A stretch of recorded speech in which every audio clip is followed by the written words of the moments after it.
bersamamu. Inilah Injil suci menurut Lukas. Dimuliakanlah Tuhan. Ketika Yesus mengajar orang banyak, salah seorang dari orang banyak itu berkata kepadanya, "Guru, katakanlah kepada saudaraku supaya ia berbagi warisan dengan aku." Tetapi Yesus berkata kepadanya, "Saudara, siapakah yang telah mengangkat aku menjadi hakim atau petengah bagi kamu?"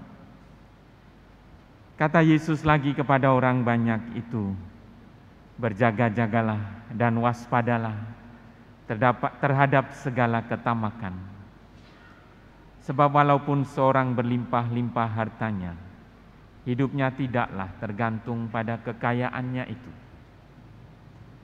Kemudian Yesus menyampaikan kepada mereka perumpamaan berikut. Ada seorang kaya, tanahnya berlimpah-limpah hasilnya. Ia bertanya dalam hatinya, "Apakah yang harus aku lakukan? Sebab aku tidak mempunyai tempat untuk menyimpan segala hasil tanahku." Lalu katanya, "Inilah yang akan aku lakukan. Aku akan merombak lumbung-lumbungku, lalu mendirikan yang lebih besar, dan aku akan menyimpan di dalamnya semua gandum dan barang-barangku. Sesudah itu aku akan berkata kepada jiwaku, 'Jiwaku, engkau memiliki banyak barang, tertimbun untuk bertahun-tahun lamanya. Beristirahatlah, makanlah, minumlah, dan bersenang-senanglah.' Tetapi Allah bersabda kepadanya, 'Hai engkau orang bodoh, pada malam ini juga jiwamu akan diambil dari dirimu. Dan bagi siapakah nanti apa yang telah engkau sediakan itu?' Demikianlah jadinya dengan orang yang mengumpulkan harta bagi dirinya sendiri, jika ia tidak kaya di hadapan Allah."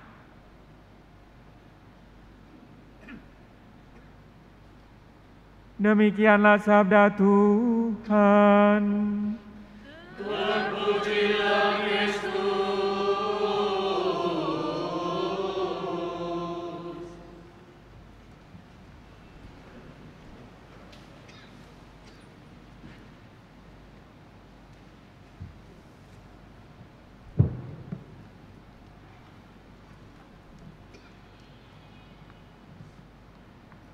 Saudara-saudari yang dikasihi Tuhan, saya kira nasihat rohani yang pokok untuk kita renungkan hari ini, hari Minggu ini adalah indiferensia atau kebebasan batin atau kemerdekaan rohani atau hati yang damai. Dan untuk itu satu cerita ini sudah berkali-kali saya bacakan, masih tetap bergema dengan kuat, saya bacakan lagi. Seorang sanyasi itu guru Hindu, sampai ke perbatasan desa, lalu duduk di bawah sebatang pohon untuk tidur di sana semalaman.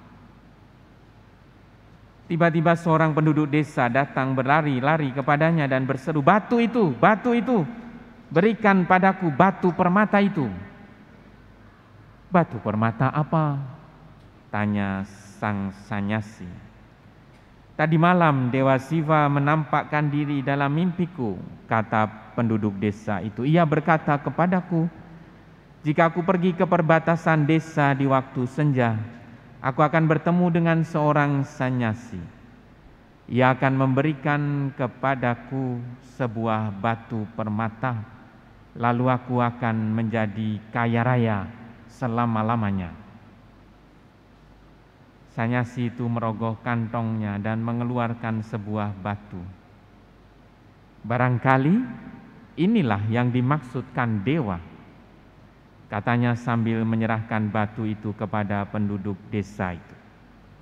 "Batu ini kutemukan di jalan kecil di hutan beberapa hari yang lalu. Tentu saja Anda boleh memilikinya." Orang desa itu memandang batu itu penuh kekaguman.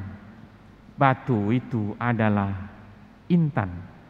Barangkali intan terbesar di dunia sebesar kepala bayi. Ia menerima intan itu lalu pulang. Semalaman gelisah, tidak dapat tidur. Pagi harinya, waktu fajar menyingsing, ia kembali, berlari-lari kembali ke tepi hutan, membangunkan Sanyasi itu. Masih ada di situ, sedang berdoa, bersiap sebelum berangkat. Kata si penduduk desa kepada Sanyasi itu, berilah aku kekayaan yang membuat Anda rela menghadiahkan intan itu dengan begitu mudah.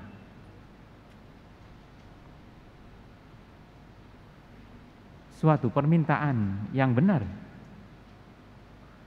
Bagaimana orang dapat melepaskan harta kekayaan itu dengan begitu mudah kalau ia tidak punya kekayaan lain yang lebih besar, yang lebih berharga dalam hidupnya.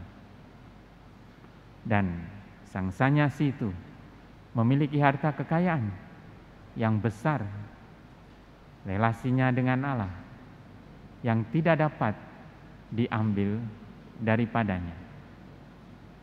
Kira-kira kita dapat memohonkan yang sama, memohonkan untuk diberi anugerah yang sama, kemerdekaan batin, kebebasan rohani, kedekatan dengan Allah, harta melimpah yang tidak akan diambil, tidak akan pernah habis kita timba, tidak akan pernah hilang dari diri kita.